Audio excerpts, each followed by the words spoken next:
Entonces creo que el 9 de febrero es un retrato clave sobre lo que está pasando en el país y sobre quién es la persona que gobierna El Salvador.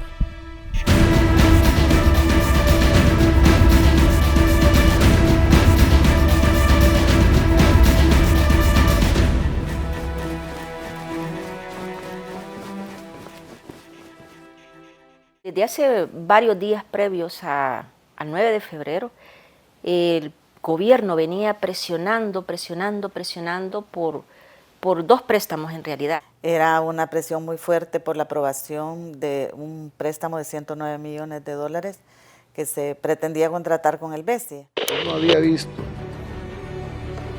nunca una presión tan dura contra la Asamblea por la aprobación de un préstamo. Jamás en la vida, nunca. Diputados, voten por la seguridad de El Salvador y aprueben los 91 millones para la fase 2. Aprieten ese botón. Un préstamo que va dirigido a financiar supuestamente el plan de control territorial. Así se comenzó a generar una situación más conflictiva, quizás que duró como aproximadamente, yo diría, unos 3 o 4 meses en la Asamblea.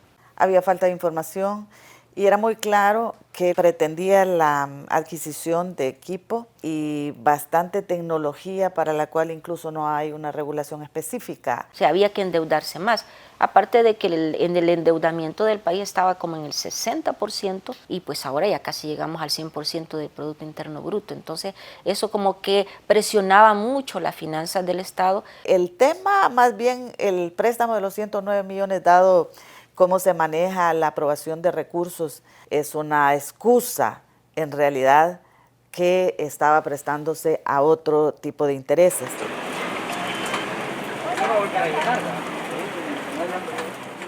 El problema comenzó las primeras semanas de enero y no tenía nada que ver con un crédito, sino con lo que salía de los chorros en las casas de los salvadoreños, particularmente y con particular incidencia en la capital. Durante las primeras semanas de enero, en las casas de los salvadoreños salía un agua maloliente y con un color sospechoso, por decir lo mínimo. En ese momento aparecen las denuncias de los consumidores de la zona sur del Gran San Salvador, mostrando precisamente el malestar y señalando de que el agua estaba saliendo sucia, oscura, con mal olor y por supuesto algunos que la probaron decían que tenía mal sabor. Quisiera preguntarle a la ministra de Salud, ¿este es el agua que le está mandando que tomen los niños y niñas en los centros escolares? Para los diputados es irresponsable que la ministra de Salud y el presidente de ANDA recomendaran a la gente seguir consumiendo el agua contaminada que llegaba a sus grifos. Pero lo más grave del caso es que escuchamos a la ministra de Salud hablar sobre la purificación del agua, que era agua potable y que se podía tomar.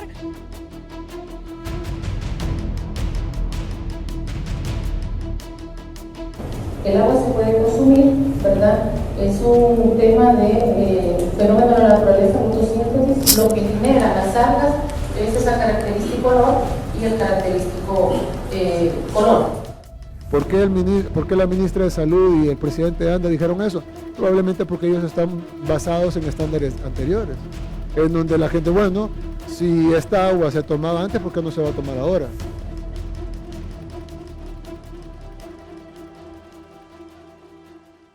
El presidente de ANDA, expresidente de ANDA, queda con una imagen negativa porque aparece afirmando que el agua es apta para consumo humano, inclusive en las interpelaciones que se hicieron en la Asamblea Legislativa. Resultó que en el sondeo en redes sociales estaban perdiendo esa batalla. Y esa narrativa era una narrativa absolutamente inconveniente. Surge la necesidad de retomar el control del conflicto, de volver a construir una narrativa que le permitiera al presidente elegir a un oponente con vocación de perdedor. Y justo en esos días estaba de por medio la aprobación de un crédito de 109 millones para seguridad pública. Y eligió construir una batalla de la que se sabía de antemano ganador. No quieren financiar los chalecos antibalas. Es decir, ya todos sabemos que financian las pandillas. O sea, financian a las pandillas para que compren armas y municiones, para que le disparen a nuestros soldados y a nuestros policías, pero no quieren financiar los chalecos antibalas para nuestros policías y a nuestros soldados. Perfiló de nuevo a unos enemigos que representaban el mal, la corrupción y todas las taras históricas de la política salvadoreña, y construir contra ellos una batalla que pensó que podía ganar con facilidad. Cuando me llega correspondencia de Casa Presidencial solicitándome se convoque para el día domingo para abordar el tema de los préstamos, que fue el motivo de la invasión del 9F. En ese momento convoco a la Junta Directiva de forma urgente y le enviamos una primera nota, que no habían condiciones para la convocatoria de una plenaria bajo los criterios establecidos por Casa Presidencial, y que eso era totalmente fuera de lugar del marco constitucional. Nadie sabía lo que se podía esperar ese día, nadie sabía lo que podía pasar. Muchos sabíamos perfectamente que no era algo normal y habíamos advertido que la convocatoria emanada del Consejo de Ministros era inconstitucional. Entonces él empieza a hacer sus argucias legales para ampararse en un artículo de la Constitución que dice que cuando la Asamblea no está reunida, el Ejecutivo, el Consejo de Ministros puede convocar, pero lo hizo a una interpretación que a él pues le convenía. Artículo 167. Corresponde al Consejo de Ministros, numeral 7, convocar extraordinariamente a la Asamblea Legislativa cuando los intereses de la República lo demanden. Es un interés de la República la seguridad.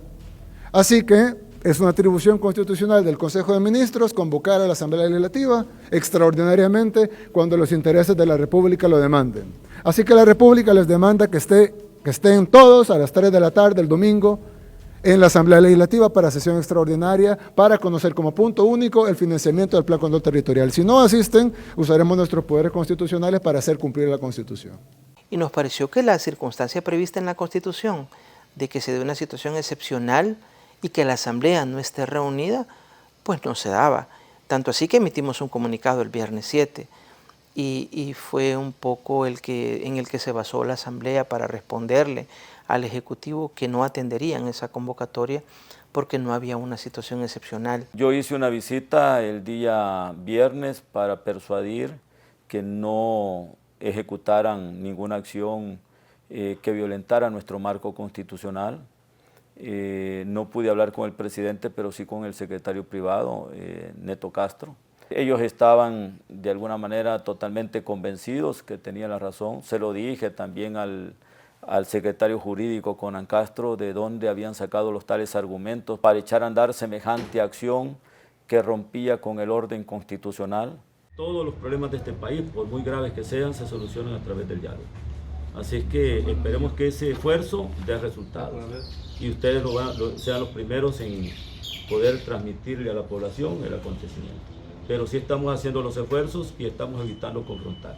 Sin embargo, con la incertidumbre de qué es lo que sucedería, es decir, estando consciente de que no iba a llegar la mayoría de diputados que ya lo habían expresado, estando consciente de que el presidente de la República había convocado a las masas enardecidas, haciendo un llamado básicamente a la insurrección. Yo iba a la asamblea sin saber exactamente qué esperar, me imaginé que iba a ser un meeting o algo, pero nunca pensé que ni que el presidente iba a entrar a la asamblea, ni que iba a amenazar con disolverla, o sea, no sabía exactamente qué esperar más allá de un meeting. O sea, no te lo decían abiertamente, pero te dejaban entre luces que algo así iba a ocurrir. No te decían un golpe de Estado, pero ellos sabían de que su idea era entrar a la asamblea y prácticamente destituir a los diputados. Policías, todo estaba acordonado por policías, algunos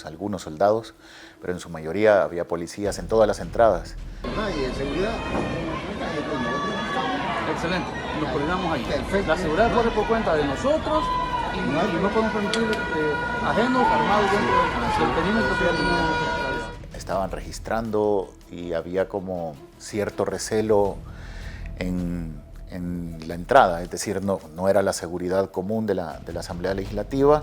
Entonces empezamos a ver cómo se armaba la concentración de gente. Yo recuerdo que en algún momento yo me fui allá por el Centro Integrado de Justicia y empecé a ver como la cantidad de buses que estaban parqueados en las calles aledañas. Creo que esa es la diagonal universitaria, creo que también sobre esa estaban parqueados un montón de buses que tenían como identificaciones de lugares e incluso distintivos de diferentes ministerios.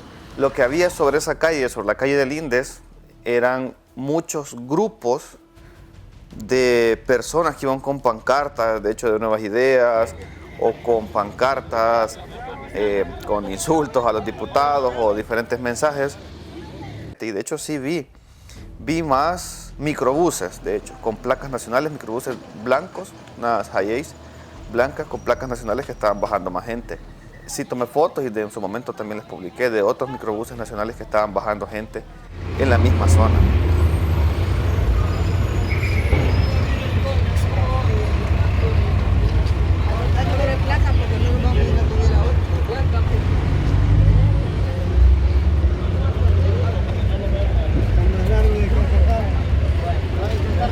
Empezamos a ver eso, empezamos a tratar de preguntarle a la gente qué hacían ahí, que cómo los habían llevado. Nos respondieron lo típico, que los habían convocado a la sede del partido Nuevas Ideas en Quesaltepeque, en otros municipios, y que los habían traído para acá. Y había gente que no sabía exactamente qué estaban haciendo. Entonces investigué un poco y sabía que había una grada de emergencia. Entonces, a través de la grada de emergencia, yo subo a la azotea de la Asamblea y sí sentí un poco de temor porque había francotiradores en los otros edificios del centro de gobierno. Por un momento fue como, bueno, sigo subiendo o no, porque pues si te ven ahí con una cámara, con un telefoto, de repente pueden pensar que es un arma desde lejos. Pero bueno, subí y hice fotos generales de cómo se veía la cantidad de gente afuera. Todavía no estaba el presidente, el podio donde él iba a hablar lo habían tapado con una lona y pues ya se veía llena las 2 cuadras que están justo en esa entrada del centro de gobierno, que es la entrada que usan los diputados. Estaba una cuadra arriba y me había quedado ahí intencionalmente porque quería ver la caravana del presidente. Y el presidente no iba a llegar detrás de toda la gente, entonces me adelanté una cuadra. Y luego el presidente llegó con una caravana, si no recuerdo mal, eran como 11 vehículos.